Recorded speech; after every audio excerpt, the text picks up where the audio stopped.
Hello दोस्तों, smart science online class में आपका स्वागत है। मैं वीरेंद्र केमिस्ट्री। आज हम बात कर रहे हैं सरफेस केमिस्ट्री का सेकंड पार्ट, और जो है अधिशोषण व अवशोषण में अंतर। और इस टॉपिक के अंतर्गत हम पढ़ेंगे अधिशोषण की ऊष्मागतिक संभाव्यता। ठीक है, अब सबसे पहला जो पॉइंट आता है यहाँ पे क्या है, अधिशोषण व अवशोषण में अंतर क्या होता है। अब यहाँ से अपन कहेंगे, एक तरफ तो क्या लिखें अधिशोषण, दूसरी तरफ क्या रखें हम अवशोषण। तो एक तरफ तो क्या रखेंगे अधिशोषण, दूसरी तरफ क्या रखेंगे अवशोषण। इसमें फर्क क्या होता है, अंतर क्या होता है, मैंने परिभाषा बताई है कि जब किसी पदार्थ की सतह पर किसी अन्य पदार्थ का जमाव हो जाए तो उसे तो हम क्या कहते हैं अधिशोषण, और किसी पदार्थ के अंदर कोई दूसरा पदार्थ समाहित हो जाए उसे हम क्या कहते हैं अवशोषण। ठीक है, तो यहां से सबसे पहला पॉइंट आता है कि यह तो सतह पे होता है, इसलिए अपन क्या कहते हैं कि जो अधिशोषण है वो क्या है सतही परिघटना, सरफेस फिनोमिना है। ये कैसी परिघटना है, सरफेस पे होने वाली, तो अपन क्या कहेंगे यह सतही परिघटना है।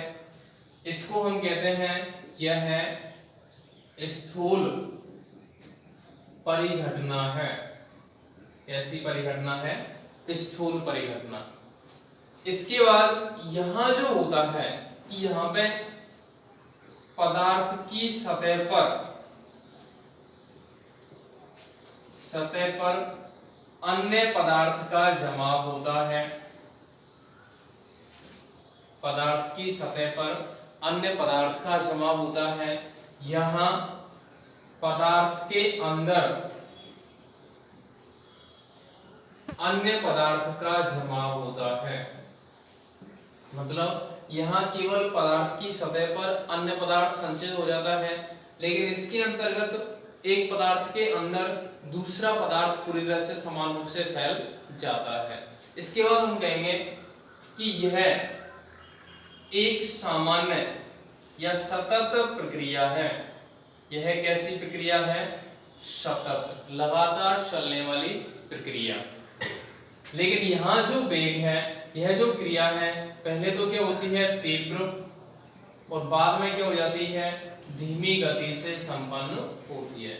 शुरुआत में तो वो तीव्र गति से संपन्न होती है, वो धीरे धीरे, फिर बाद में कैसी गति हो जाती है उसकी, स्लो मोशन में क्रिया करता है या धीमी गति से वर्किंग करता है। तो हम कह सकते हैं एक तो अधिशोषण है, एक क्या है अवशोषण। इसके बाद हम कहेंगे इसकी एक डायग्राम के अकॉर्डिंग बात कर लें। माना कि एक डायग्राम है, एक पदार्थ है जिसे अपन क्या कहते हैं अधिशोषक। क्या है ये अधिशोषक। इसकी सतह पर किसी अन्य पदार्थ का क्या हो जाए जमाव, तो इससे हम क्या कहेंगे अधिशोष्य। क्या कहेंगे अधिशोष्य। तो ये जो स्थिति है, यहां से अपन कह सकते हैं कि सिलिका जेल के ऊपर जल की बूंदें संचित हो जाए, तो इस स्थिति को अपन क्या कहते हैं अधिशोषण कहते हैं। अब देखो यहाँ पे जो बूंदें हैं वो इसके अंदर समाहित हो रही है, क्या नहीं हो रही, कहां पे केवल इसकी सतह पर विद्यमान है, तो इस स्थिति को हम क्या कहते हैं अधिशोषण कहते हैं। ठीक है, इसके बाद अपना बात आती है एक पदार्थ है, इसके अंदर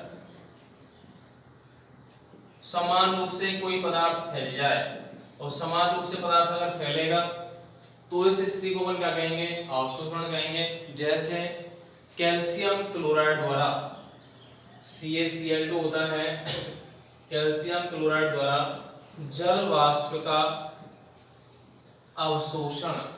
कैल्शियम क्लोराइड द्वारा जल वाष्प का अवशोषण। तो हमने ये जो पॉइंट पढ़े हैं, इन सभी में हम अधिशोषण और अवशोषण के अंतर के बारे में बात करें। दोबारा से सुने, यह सतह पर होने वाली क्रिया है, तो इसको हम क्या कहते हैं सतही परिघटना है। यह पूरे पदार्थ के अंदर समान रूप से होती है, तो इसको हम क्या कहते हैं यह एक स्थूल परिघटना है, एक बल्क फिनोमिना है। इसमें पदार्थ की सतह पर अन्य कोई पदार्थ संचित होता है, इसमें पदार्थ के अंदर अन्य पदार्थ संचित हो जाता है या प्रवेश कर जाता है। यह सतत रूप से होने वाली प्रक्रिया है। इसमें शुरुआत में तीव्र गति से होती है, बाद में धीमी गति से संपन्न होती है। डायग्राम के तौर पे ये अधिशोषक है, इसकी सतह पर संचित हो गया तो इसको अपन क्या कहेंगे, अधिशोष्य। इसकी सतह पर क्या हो जाएगा, अधिशोष्य। इसमें पदार्थ है, उसके अंदर जलवाष्प के कण विद्यमान हैं, तो ये जो ड्रॉप हैं इनको हम क्या कहते हैं, जलवाष्प। और ये पदार्थ क्या कहलाता है, कैल्शियम क्लोराइड। तो कैल्शियम क्लोराइड के अंदर क्या प्रवेश कर गया, जलवाष्प, तो उसको हम क्या कहेंगे, अवशोषण। तो इस प्रकार से हम एडजॉर्प्शन और एब्जॉर्प्शन के मध्य अंतर व्यक्त कर सकते हैं। ठीक है, तो ये तो एक टॉपिक हो जाता है। इसके बाद हम बात करेंगे किसके बारे में,